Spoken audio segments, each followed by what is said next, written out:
Hello friends. हमने पिछले अपने इंडियन पॉलिटी के हिस्टोरिकल बैकग्राउंड के चैप्टर में देखा था 1858 तक के सारे इवेंट्स को। आज हम उसके आगे के इवेंट्स को देखेंगे और ये पूरा सीरीज जो है कंप्लीट करने की कोशिश करेंगे। तो आज हम क्या क्या पढ़ने वाले हैं? आज हम पढ़ेंगे 1858 के बाद का जितना भी आया था टिल व्हाट टिल 1947। 1947 क्यों? ये आज़ादी के टाइम तक के लिए। तो चलिए हम शुरुआत करते हैं।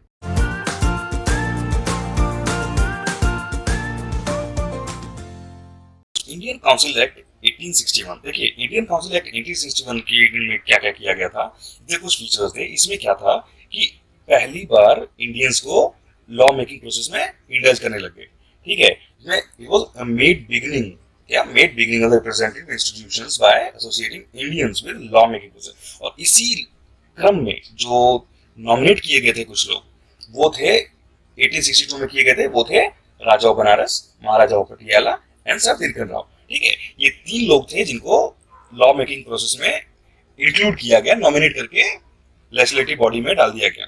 ठीक है, उसके बाद जो किया गया था प्रोविजन, वो था एस्टैब्लिशमेंट, यहाँ एस्टैब्लिशमेंट होगा। ठीक है, establishment of new legislative councils for Bengal, north western frontier province and Punjab. ये जो थे Bengal, north western frontier province और पंजाब, इनके लिए एक नए लेजिस्लेटिव काउंसिल की शुरुआत की गई।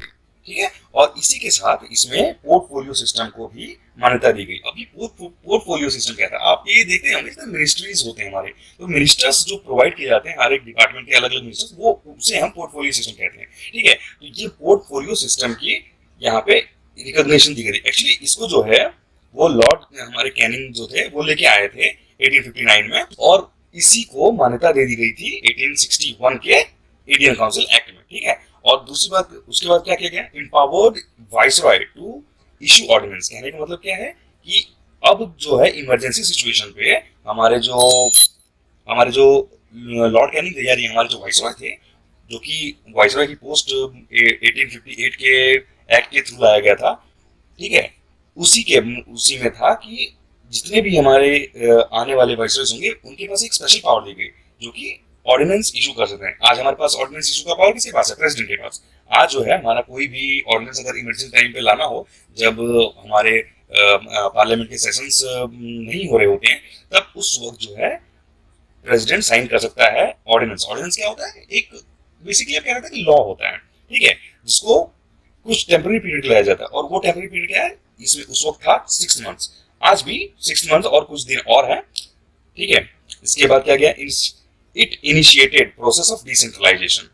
ठीक है, by restoring legislative power to Bombay and metros. कहने का मतलब क्या है कि पहले क्या था कि सारे जो लेजिस्लेटिव पावर्स, जितनी भी लॉ मेकिंग पावर्स दे दी गई थी, वो गवर्नर जनरल ऑफ बंगाल को दे दी गई थी। ठीक है, उसके बाद और जितने भी बॉम्बे और मद्रास से छीन लिए गए थे लेजिस्लेटिव मेकिंग पावर, अब इस वाले एक्ट के थ्रू उनको वापस लौटा दिया गया। तो अगर हम पूरे इस एक्ट का क्रक्स देखें, तो इस एक्ट का क्रक्स हो जाएगा कि पहली बार इंडियन को लॉ मेकिंग प्रोसेस में इंडल्ज किया गया।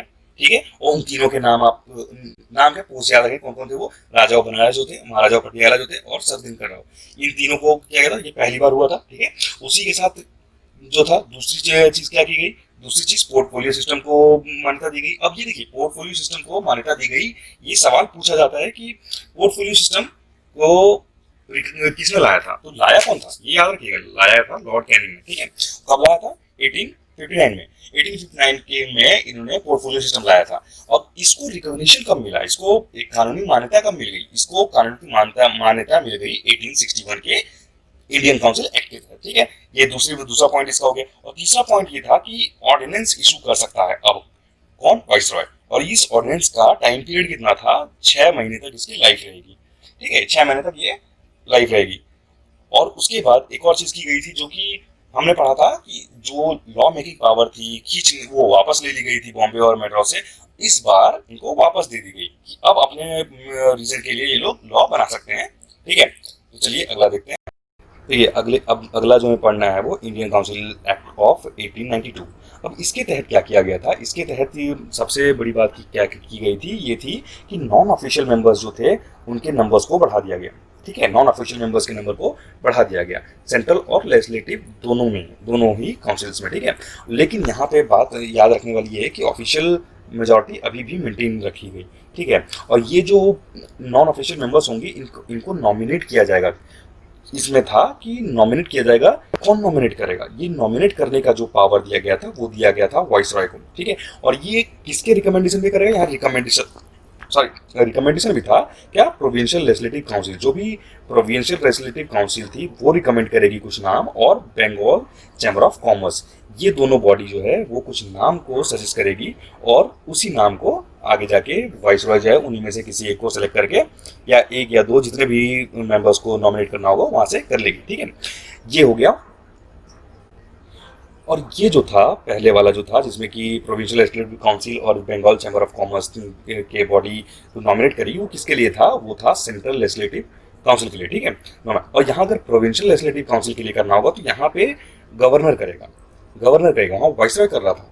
अगर जैसे कि आज के टाइम पे हम देखेंगे कि अगर सेंट्रल बॉडी के लिए कोई ना सेलेक्ट करना होता है कोई पोस्ट के लिए किसी आदमी को, तो वो प्रेसिडेंट करती है, प्रेसिडेंट की पोस्ट करती है, ठीक है। उसी तरह अगर स्टेट में कोई करनी होती है पोजीशंस पोस्ट, तो वो बेसिकली गवर्नर्स के हाथ में होता है, गवर्नर्स को सेलेक्ट करती है, ठीक है। यहाँ पे सेम उसी तरह वहाँ पे था, प्रोविंशियल लेजिस्लेटिव काउंसिल में गवर्नर सेलेक्ट करता, और रिकमेंड कौन कौन करता, वहाँ रिकमेंड करने के लिए डिस्ट्रिक्ट बोर्ड था, म्यूनिसिपैलिटी थी, यूनिवर्सिटी था, ट्रेड एसोसिएशन, जमींदार चैम्बर्स, मतलब ये जो बॉडीज थी इनके रिकमेंडेशन पे जो है वहाँ पे प्रोविंशियल लेजिस्लेटिव काउंसिल में मेंबर्स को, नॉन ऑफिशियल मेंबर को नॉमिनेट किया जाएगा, ठीक है। इस वक्त जो तीसरा प्रोविजन किया गया था, give legislative council the power of discussing the budget. सबसे इंपॉर्टेंट बात यह है कि 1892 में पहली बार बजट को डिस्कस करने का पावर मिला। देखिए यहाँ पे बात याद रखने की है कि डिस्कस, नॉट टू वोट, यानी यहाँ पे केवल डिस्कस किया जा सकता था, अभी वोट करने का पावर नहीं आया है, वोट करने का पावर बाद में दिया जाता है, ठीक है। तो अगर कभी भी कहा जाए कि सवाल आ जाए कि कौन से इंडियन काउंसिल एक्ट में बजट को डिस्कस करने का पावर मिला था लेजिस्लेटिव काउंसिल को, तो ये जो है ये था हमारे 1892 के इंडियन काउंसिल एक्ट में, ठीक है। इसके बाद क्या हुआ, The Act made a limited and indirect provisions for the use of election in filling of some of the non-official seats. अब यहाँ क्या था, कहने का मतलब है ये एक तरह से इनडायरेक्ट, और मतलब छोटे स्तर पर, बड़े स्तर पर नहीं कह सकते हैं, एक छोटे स्तर पर इनडायरेक्ट वे में इलेक्शन का प्रोविजन आ गया था इस एक्ट के तहत। और ये इलेक्शन किसके लिए, जो नॉन ऑफिशियल मेंबर्स का नॉमिनेशन हो रहा है उनके लिए। अब ये कहाँ से इनडायरेक्ट, अब जैसे कि मैंने आपको कहा था कि universities, municipality, district board, trade union, chambers, इनके जो लोग हैं नॉमिनेट करेंगे, नॉमिनेट इस इनडायरेक्टली नॉमिनेट कर रहे हैं, यानी इनको वोट कर रहे हैं कि ये आदमी जाएगा, ये आदमी जाएगा। फिर उन नामों में से एक पे या दो पे या जितने भी पोस्ट की जरूरत पड़ेगी उस पर गवर्नर मोहर लगाएंगे, ठीक है। तो अगर कहा जाए कि पहली बार इलेक्शन का यूज किया जाने लग गया था, तो नॉन ऑफिशियल मेंबर के सिलेक्शन के लिए या लेजिस्लेटिव काउंसिल के मेंबर के सिलेक्शन के लिए, भले ही नॉन ऑफिशियल मेंबर का ही क्यों ना हो, तो वो सवाल अगर पूछ दिया जाए तो कब आया था, वो आया था 1892 में, ठीक है। तो इस पूरे एक्ट का क्रक्स ये जो था, इसका क्रक्स हम केवल दो चीज याद रखेंगे। इसका क्रक्स हम जो याद रखेंगे ये है हमारा डिस्कसिंग दी बजट, पहला, ठीक है, और दूसरा यूज ऑफ इलेक्शन। तो यही दो मेन चीज हमें याद रखने की, बाकी तो अगर डीप में कभी पूछ दिया तो पूछ दिया, अदरवाइज उतना कोई पूछता नहीं है। तो ये क्या है, discussing the budget and election, ठीक है, इलेक्शन। लेकिन यहाँ याद रखना ये है कि इलेक्शन वर्ड यूज नहीं हुआ था, हमने क्या पढ़ा था, नॉमिनेशन, ठीक है। इलेक्शन वर्ड यूज नहीं हुआ था, नॉमिनेशन हुआ था। चलिए अगला हम पढ़ते हैं। अब जो अगला है वो है इंडियन काउंसिल एक्ट ऑफ 1909। अब इसको हम दो नाम से जानते हैं, एक तो हम इंडियन काउंसिल एक्ट ऑफ 1909 भी कह सकते हैं, और दूसरा होता है मॉर्ले मिंटो रिफॉर्म। देखिए मॉर्ले मिंटो रिफॉर्म ये बहुत इंपॉर्टेंट है क्योंकि इसी से बेसिकली हम इसको जानते ही हैं। तो मॉर्ले मिंटो रिफॉर्म क्या था, यहाँ पे लॉर्ड मॉर्ले जो हुआ करते थे वो सेक्रेटरी थे, सेक्रेटरी ऑफ स्टेट थे इंडिया के, ठीक है। और लॉर्ड मिंटो जो थे वो थे हमारे वाइसरॉय। तो ये नाम मॉर्ले मिंटो वहीं से आया, मॉर्ले सेक्रेटरी, मिंटो जो थे हमारे वाइसरॉय, ठीक है, 1909 में। तो उन्हीं के नाम पे ये इसको रख दिया गया था मॉर्ले मिंटो रिफॉर्म। अब इसमें क्या किया गया था, जो लेजिस्लेटिव काउंसिल है, दोनों ही सेंट्रल और प्रोविंस में, लेजिस्लेटिव काउंसिल जो है कहाँ, सेंट्रल और प्रोविंस दोनों, ठीक है, जैसे कि आज के टाइम पे अगर इसको समझना चाहें तो यूनियन गवर्नमेंट और स्टेट गवर्नमेंट, ठीक है। उसी तरह उस वक्त जो था लेजिस्लेटिव काउंसिल जो सेंट्रल की थी और प्रोविंस की थी, प्रोविंस यानी स्टेट, ठीक है। प्रोविंशियल, इन दोनों में ही साइज को बढ़ा दिया गया। अब सेंट्रल में जो साइज किया गया था 16 से 60 कर दिया गया था, ठीक है। और एक और चीज किया गया कि allowed provincial legislative council to have non official majority, यानी अब तक जो हमने पिछले में पढ़ा था कि नॉन ऑफिशियल मेंबर के नंबर्स को बढ़ाया गया था लेकिन ऑफिशियल मेजोरिटी अभी भी थी मेंटेन। लेकिन इस बार क्या किया गया था कि प्रोविंशियल लेजिस्लेटिव में, ये याद रखना है कि सेंट्रल में नहीं, प्रोविंशियल लेजिस्लेटिव काउंसिल में नॉन ऑफिशियल मेंबर्स की मेजोरिटी हो गई, ठीक है। नॉन ऑफिशियल मेंबर्स की मेजोरिटी बना कर दी गई थी, ठीक है। और उसके बाद क्या हुआ, in last the deliberative functions of the legislative council at both the levels, यानी यहाँ पे जो था ये फंक्शंस को बढ़ा दिया गया था, किसके, लेजिस्लेटिव काउंसिल के फंक्शंस को बढ़ा दिया गया था। इसमें क्या किया गया था, एग्जाम्पल के तहत अगर हम देखें तो मेंबर्स को allowed to ask supplementary questions. अब ये देखिए ये गैप छूट जाता है, सप्लीमेंट्री, ठीक है, सप्लीमेंट्री क्वेश्चंस। सप्लीमेंट्री मतलब अगर कोई डिस्कशन चल रहा है उस पर अगर किसी को सवाल आ गया तो इसमें ये प्रोविजन डाला गया कि वो सवाल पूछ सकता है, जो लेजिस्लेटिव काउंसिल के मेंबर्स हैं वो सवाल पूछ सकते हैं और साथ ही साथ रेजोल्यूशन भी मूव कर सकते हैं बजट पे। यानी जो हमने 1892 में पढ़ा था कि बजट को जो है वो डिस्कस कर सकती है लेजिस्लेटिव काउंसिल, अब यहाँ पे क्या है कि इस पे रिजोल्यूशन भी मूव कर सकती है। रिजोल्यूशन कहने का मतलब वोट कर सकते हैं, यानी ये बात है कि वोटिंग की बात कब आई थी, वो 1909 में आई थी, किसकी, बजट की, ठीक है। ये इंपॉर्टेंट है, 1892 में केवल डिस्कशन का प्रोविजन आया था जबकि 1909 में वोटिंग का भी आ गया, ठीक है।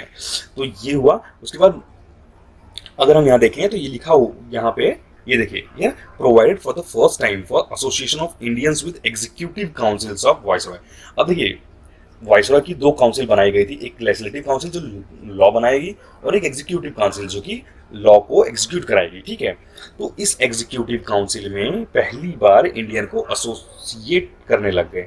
जैसे कि अगर आप देखेंगे तो इस क्रम में पहले हमारे जो नाम आता है वो Satyendra Prasad Sinha, SP Sinha.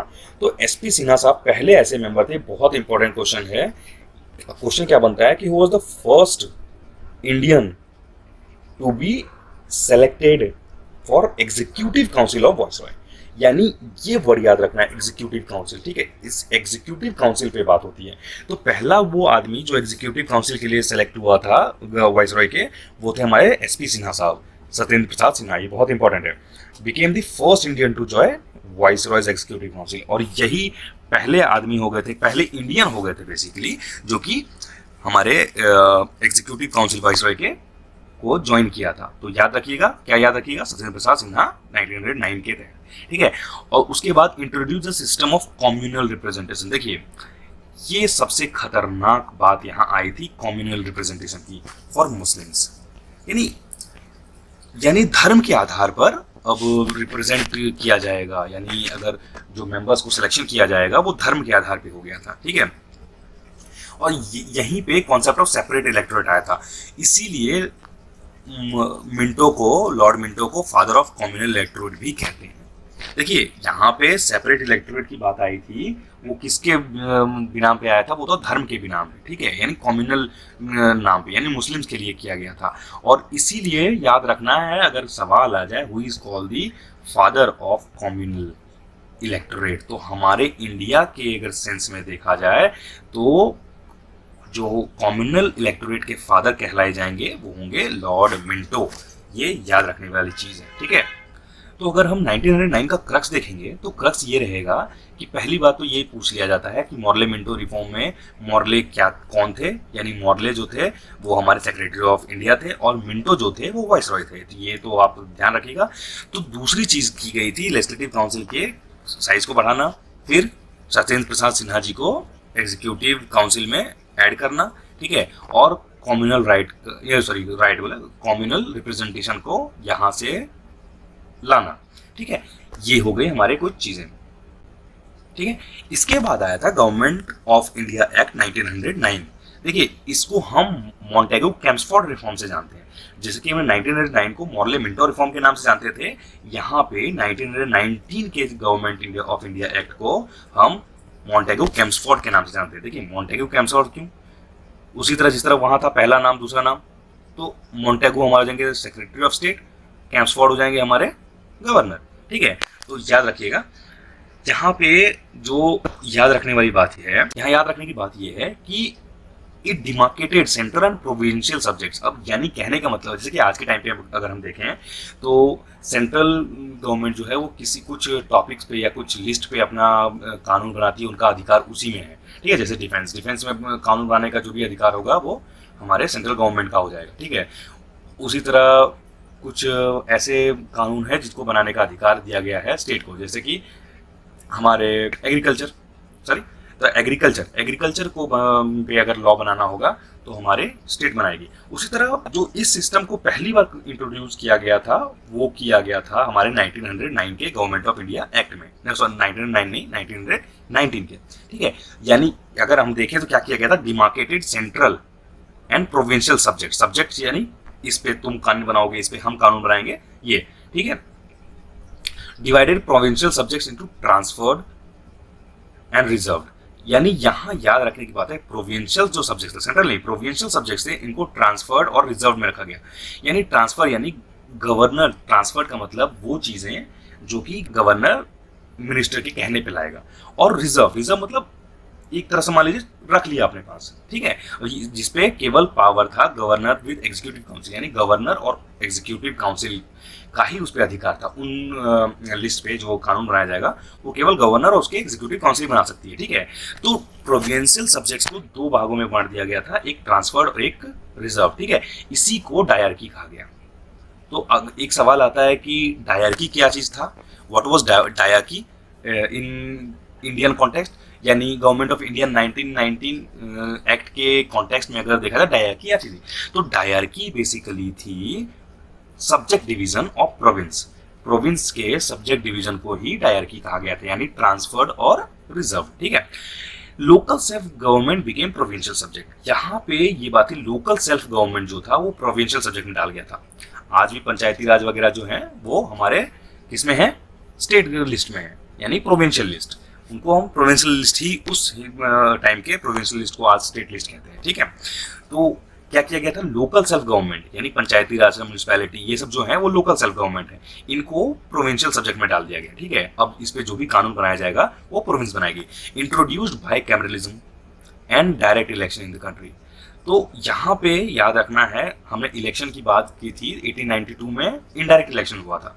Indirect election वो भी लिमिटेड है, तो यहाँ पे भी लिमिटेड ही था, ऐसा कुछ नहीं कि सबको अधिकार मिल गया, नहीं, यहाँ पे भी लिमिटेड था, लेकिन यहाँ के डायरेक्ट इलेक्शन की बात की गई थी। ठीक है, introduced bicameralism. Bicameralism क्या होता है, upper house and lower house, यानी बाय मतलब दो, कैमरलिज्म मीन्स हाउस। ठीक, तो दो हाउस हो गए थे, अपर हाउस एंड लोअर हाउस। जो आज के टाइम पे हमारा लोकसभा और राज्यसभा है, उसी तरह अपर हाउस एंड लोअर हाउस उस वक्त हो गया था। ठीक है, तो बाइकैमरलिज्म यहाँ इंट्रोड्यूस किया गया। कब इंट्रोड्यूस किया गया, वो 1919 के गवर्नमेंट ऑफ इंडिया एक्ट में। ठीक है, और एक और चीज होती है, 3 of the 6 members of viceroy executive council was to be Indian, यानी अब 6 में से जो है एग्जीक्यूटिव काउंसिल के मेंबर जो होंगे वो 6 में से 3 इंडियन होंगे।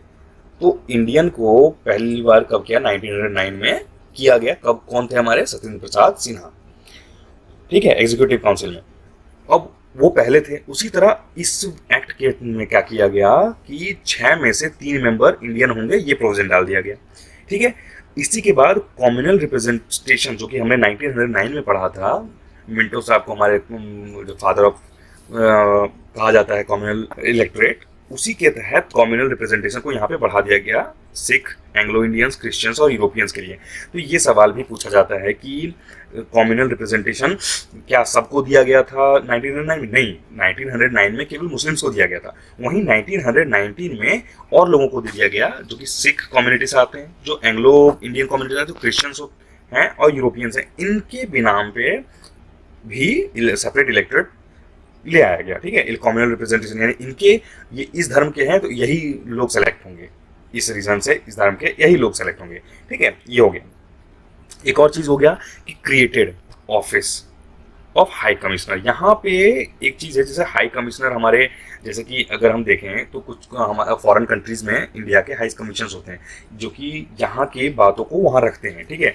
उसी तरह यहाँ पे लंदन में हाई कमिश्नर जो है ऑफिस बनाई गई, कहाँ पे, लंदन में। और transferred power of secretary of India, यानी जो हाई कमिश्नर हमारा वहाँ पे होगा, यानी इंडिया की जो बात होगी वहाँ रखी जाएगी लंदन में, वो एक ऑफिस बनाई गई ऐसी। और जो जितने भी पावर सेक्रेटरी ऑफ इंडिया की थी वो सब उसके पास भेज दी गई, यानी सेक्रेटरी ऑफ स्टेट्स की जितनी भी इंडिया की जितनी भी पावर थी वो सब किसको दे दिया गया, ऑफिस ऑफ हाई कमीशन को दे दिया गया। कहाँ, ये ऑफिस ऑफ हाई कमीशन कहाँ, लंदन में, ठीक है। इस्टेब्लिश पब्लिक सर्विस कमीशन, देखिए यहाँ पब्लिक सर्विस कमीशन को भी इस्टेब्लिश किया गया, वो बेसिकली शायद 1924 में इस्टेब्लिश हो गया था, ठीक है। तो ये प्रोविजन कहाँ से आया था, पब्लिक सर्विस कमीशन के इस्टेब्लिशमेंट का प्रोविजन जो है वो 1919 के गवर्नमेंट ऑफ इंडिया एक्ट में आया था। और तब कब जाके किया गया था, एक बार चेक कर लीजिए, शायद 1924 में किया गया था, एक बार चेक कर लीजिएगा आप लोग, ठीक है। और सेपरेट, देखिए separate provincial and central budget, यहाँ पे क्या था, देखिए लगातार 3 एक्ट में बजट की बात हो रही है कहीं ना कहीं। तो पहली बार बजट का डिस्कशन का बात हुआ था 1892 में, ठीक है। दूसरा 1892 के बाद दूसरा जो हुआ वो कब हुआ, 1909 में। तो 1892 में क्या हुआ था डिस्कशन, 1909 में क्या हुआ था, वोटिंग। अब क्या हुआ कि स्टेट के लिए अलग बजट बनेगा, सेंटर के लिए अलग बजट बनेगा, ये भी ऐड किया गया 1919 में। तो ये याद रखना है बजट के लेकर के 3 स्टेप, 3 कदम। और कदम आप कैसे याद रखेंगे, यही गवर्नमेंट ऑफ इंडिया एक्ट के, एक्ट कब कब आए थे ये आपको अगर याद रहेगा तो आप इसी कदम में आप समझ लेंगे अगर कहा जाएगा, ठीक है। देखिए इसके बाद आया था government of India act of 1935। इससे पहले कि 1935 को देखें, हमें कुछ चीज़ें और देख लेनी चाहिए। यहाँ पे कुछ चीज़ें जानने की बात ये है कि साइमन कमीशन भी आया था 1927 में, ठीक है, 1927 में साइमन कमीशन आया था, ठीक है। इसका काम था बेसिकली लॉ को बनाना गवर्नमेंट को, ठीक है। तो लेकिन इसमें उसको अपोज किया गया था, क्यों, क्योंकि 7 मेंबर थे, सातों जो थे वो वाइट थे, यानी गोरे थे, इंडियंस को इसमें नहीं किया गया, तो इसलिए इसको अपोज किया गया था, ठीक है। इसके बाद जो आया था हमारा, हमें पढ़ना है, वो है government of India act of 1930। ये बहुत बड़ा प्रोविज़न था, यानी ये बहुत बड़ी एक्ट थी, ये बेसिकली कह सकते हैं एक टाइप से पूरी कॉन्स्टिट्यूशन हमारे लिए थोप दी गई थी हम पे, ठीक है, एक तरह से। कैसे, यहाँ पे प्रोविजंस इसके इतने बड़े थे, जैसे कि एक डिटेल डॉक्यूमेंट था ये, इसमें 321 सेक्शंस थे, 10 शेड्यूल था। जैसे कि आज हम अगर हम कहें आर्टिकल्स या सेक्शंस की बात करते हैं तो यानी आर्टिकल्स 321 आर्टिकल्स थे उस वक्त और 10 शेड्यूल थे डिवाइड, यानी सोचिए पूरी कॉन्स्टिट्यूशन ही एक टाइप से लिख दी गई थी हमारे लिए, गवर्नमेंट ऑफ इंडिया ऑफ 1935। और बहुत सारे ऐसे प्रोविजंस हैं जो कि इस गवर्नमेंट ऑफ इंडिया एक्ट से हमने लिया हुआ है अपने ओरिजिनल कॉन्स्टिट्यूशन में, जो कि आज का कॉन्स्टिट्यूशन है हमारा, ठीक है। तो इसमें क्या क्या प्रोविजन की गई, देखिए यहाँ पे all India federation consist of province, और यानी एक ऑल इंडिया फेडरेशन बनाया जाएगा, ठीक है। जैसे आज यूनियन ऑफ इंडिया है ना, उसी तरह ऑल इंडिया फेडरेशन बनाया जाएगा, जिसमें क्या होगा कि प्रोविंसेस भी होंगी और प्रिंसली स्टेट्स भी होंगी। उस वक्त क्या होता था कि कुछ जो प्रोविंसेस थी जिसपे पूरा अधिकार था ब्रिटिश का, और कुछ प्रिंसली स्टेट्स थी, ठीक है, कुछ प्रिंसली स्टेट्स थी, उन पे वहाँ के राजा रूल करते थे, ठीक है, लेकिन और उस पर कुछ टैक्स दिया करते थे ब्रिटिश इंडिया को, ठीक है। तो उसी तरह जैसे कि आज के टाइम पे अगर हम एग्जांपल ले लेते हैं, तो आज के टाइम पे यूनियन ऑफ इंडिया है, ठीक है, जिसमें बहुत सारे स्टेट्स हैं, फिर यूनियन टेरिटरीज हैं। उसी तरह यूनियन टेरिटरी और इंडिया को मिला के एक इंडिया बना है, उसी तरह वहाँ पे ऑल इंडिया फेडरेशन बनाने की बात की गई थी, जिसमें प्रोविंसेस भी होंगे और प्रिंसली स्टेट्स भी एक साथ आके यूनाइटेड रहेंगे, ठीक है, अलग अलग नहीं रहेंगे। और इसमें क्या किया, divided the power between centre and unit in terms of 3 list, यानी ये जो यूनिट्स होंगे, यानी अगर मान लो ये इंडिया बना, यहाँ कुछ स्टेट्स होंगे, ठीक है, ये स्टेट्स होंगे, तो इन स्टेट्स के और ये जो सेंटर पे रूल करने वाली गवर्नमेंट होगी, जैसे आज के टाइम पे हम देखिए एनालॉजी लेके चलेंगे आज के टाइम और उस टाइम से, तो थोड़ा समझ आसानी से आएगा।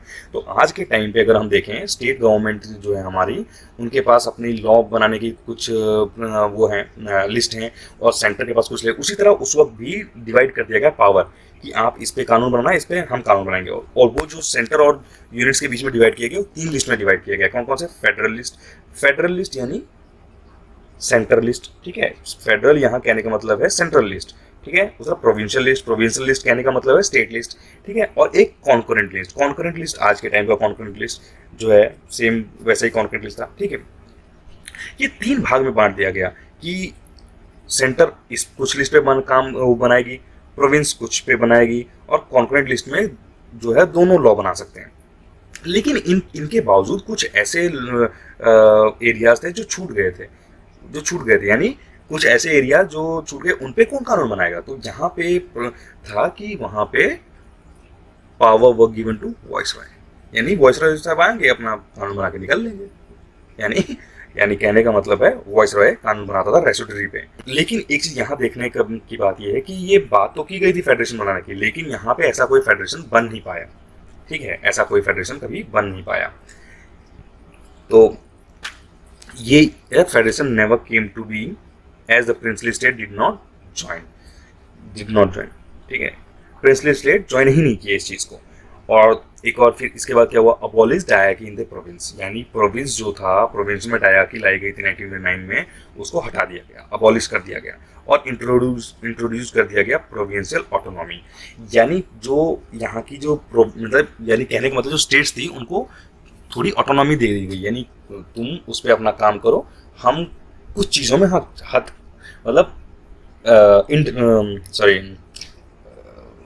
हस्तक्षेप नहीं करेंगे, ठीक है, हस्तक्षेप नहीं करेंगे। तो ये हुआ, ये उनको ऑटोनॉमी दे दी गई। जैसे कि अगर हम एग्जांपल लेते हैं तो कुछ अभी 1 साल पहले जो जम्मू कश्मीर को कुछ ऑटोनॉमी मिली पड़ी थी, वैसे ही कुछ ऑटोनॉमी एक टाइप से कह सकते हैं, ऑटोनॉमी नहीं, वहाँ अपना राज्य को चलाएंगे, वहाँ पे सेंटर की कुछ चीज़ें नहीं लगेंगी, या सेंटर उस पर ज़्यादा दखल अंदाजी नहीं करेगा। तो ऐसी उनको आज़ादी दे दी गई थोड़ी सी। ऑटोनॉमी मतलब खुद से सोचने की, मतलब खुद से उस पर लॉ बनाने की आज़ादी थोड़ी दे दी गई, ठीक है। Introduce responsible government in provinces, ठीक है। प्रोविंस पे इलेक्टेड गवर्नमेंट इस्टेब्लिश किया गया। रिस्पॉन्सिबल गवर्नमेंट यानी इलेक्टेड गवर्नमेंट ही कह सकते हैं आप लोग, ठीक है। तो that is governor was required to act. और यहाँ पे और जो प्रोविंस था उस पर गवर्नर ऐसा नहीं था कि अपने मनमानी कुछ भी काम कर देगा, ठीक है। वहाँ पे जो स्टेट में चुनी जाएगी गवर्नमेंट, वो गवर्नमेंट जैसा कहेगी वैसा गवर्नर उस हिसाब से चलेगा। और वहाँ के जो प्रोविंस के मिनिस्टर्स होंगे उसके कहने पे, जैसे आज चलता है, आज हमारा जो है वो रिस्पॉन्सिबल गवर्नमेंट है, उसी तरह ले आया गया था उसमें, ठीक है। फिर क्या हुआ? अडॉप्शन ऑफ डायरकी सेंटर पे ले आया गया। डायरकी बताया था आपको, ट्रांसफर्ड एंड रिजर्व लिस्ट वगैरह, ठीक है। तो introduce bicameralism in 6 out of 11 province, यानी 11 में से 6 में हमारे बाइकैमरलिज्म ले आया गया था, ठीक है। बंगाल, आज भी बाइकैमरलिज्म है हमारे 7 स्टेट्स में। 7 स्टेट्स कौन कौन से हैं? चलिए आप देख लीजिएगा इसको, ठीक है। अगर तो याद रखना हो, ताजकुम, ये आज के जो हैं, ठीक है। तो आप देख लीजिए इसको क्या मतलब है, आप समझ आएंगे। Separate electorate for depress class, और यहाँ पे डिप्रेस क्लास के लिए सेपरेट इलेक्टोरेट ले आया गया था, ठीक है। शेड्यूल कास्ट के लिए सेपरेट इलेक्टोरेट, वुमेन के लिए और लेबर के लिए, ठीक है। इस्टेब्लिशमेंट ऑफ रिजर्व, अब ये बहुत इंपॉर्टेंट है, याद रखने की बात है कि रिजर्व बैंक ऑफ इंडिया का इस्टेब्लिशमेंट हो गया था इस एक्ट के तहत, ठीक है। हमारा जो आज आरबीआई है वो इसी एक्ट के तहत आया था, ठीक है। Establishment of federal public service commission, और यहाँ पे फेडरल पब्लिक सर्विस कमीशन का भी स्थापना किया गया। पब्लिक सर्विस कमीशन की स्थापना कब की गई थी? हमारे 1919 के एक्ट के तहत 1924 में। तो यहाँ पे अब फेडरल पब्लिक सर्विस कमीशन ले आया गया, ठीक है। ये हुई, और साथ ही साथ प्रोविंशियल पब्लिक सर्विस कमीशन और जॉइंट पब्लिक सर्विस कमीशन भी लाया गया, ठीक है। यहाँ पे फेडरल कोर्ट की भी स्थापना की गई। फेडरल कोर्ट, जैसे कि आज हम सुप्रीम कोर्ट जिस तरह हमारा है, उस तरह फेडरल कोर्ट की भी स्टैब्लिशमेंट की बात की गई थी, जो कि सेटअप हुआ था 1937 में। और एक और चीज, 10% of total population got right to vote, यानी देखिए वोट देने का अधिकार लाया गया, लेकिन सबको नहीं, केवल 10% लोगों को ही वोट देने का अधिकार उस टाइम के, ठीक है। यानी इसमें कुछ प्रोविजंस होंगे, ये पढ़े लिखे लोग ही करेंगे, ये करेंगे, वो ग्रुप करेगा, ये नहीं करेगा, तो वो डिटेल में हमें जानना नहीं है। इसके बाद हमारा जो है वो अगला आता है इंडिपेंडेंस ऑफ एक्ट ऑफ 1947।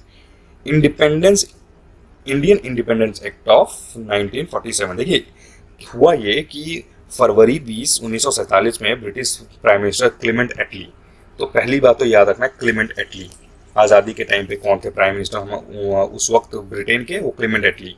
ये बहुत इंपॉर्टेंट क्वेश्चन है, ब्रिटेन के प्राइम मिनिस्टर। तो उन्होंने 20 फरवरी 1947 को अनाउंसमेंट किया कि ब्रिटिश रूल जो है इंडिया में ख़त्म हो जाएगा 30 जून 1948 तक। ठीक है, देखिए ये इन्होंने किया। उसके बाद फिर चीज़ें आने लग गई कि कैसे होगा नहीं होगा, वो सब शुरू हो गया। तो इसमें कुछ फीचर्स डाले गए इंडिया इंडिपेंडेंस एक्ट 1947 के तहत। ये था एंड कर दिया क्या, ब्रिटिश रूल इन इंडिया, यानी इस एक्ट के तहत अब ब्रिटेन का इस इंडिया पे कोई अधिकार नहीं रह गया था। ठीक है, और इंडिया को एक सोवरेन स्टेट बना दिया गया, इंडिपेंडेंट और सोवरेन, यानी आज़ाद और खुद पे अपने डिसीजन लेने वाला।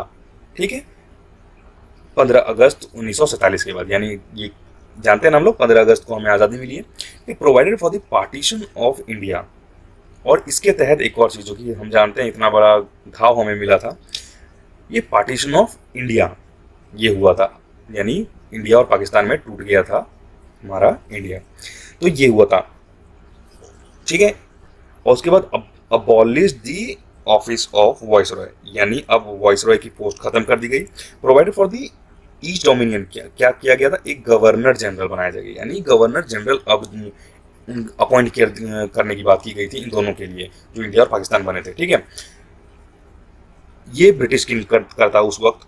Empower the constituent assembly, constituent assembly पहले ही 1946 में बन चुकी थी, तो उसको एम्पावर किया गया क्या कि अपने अपने देश का अपना अपना लॉ तुम खुद बनाओ भैया, हम इसके लिए जिम्मेदार नहीं हैं।